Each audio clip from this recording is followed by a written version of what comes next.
To edit an order within DecoNetwork, simply come into the Orders section, look for the order number, select the order, and in the top corner you can click Edit Order.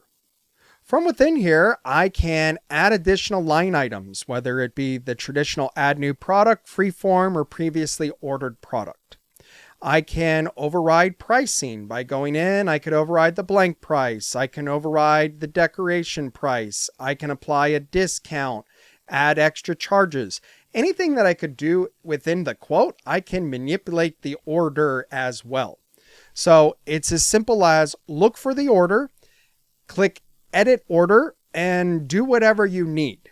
Now, one thing that is also very common to need to do is to reach out to the customer if we have any questions. So do know I can come over here to Add Note for Customer, choose what the type of note it is, and then I could say, oh, by the way, do you want this print to be blue and black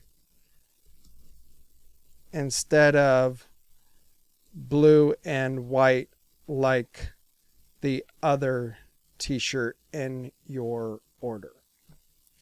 And I can even attach additional images, files, whatever I need to do to communicate with the customer.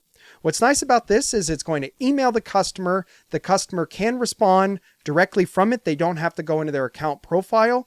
And when they do, it is going to continuously store here in the history notes. So anything that we do or the customer does is going to be stored within the history notes of the order.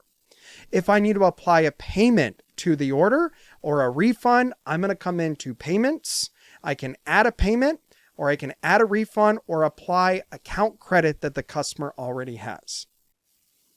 If you have any other questions on how to edit an order or do anything else throughout DecoNetwork, just visit our Help Center.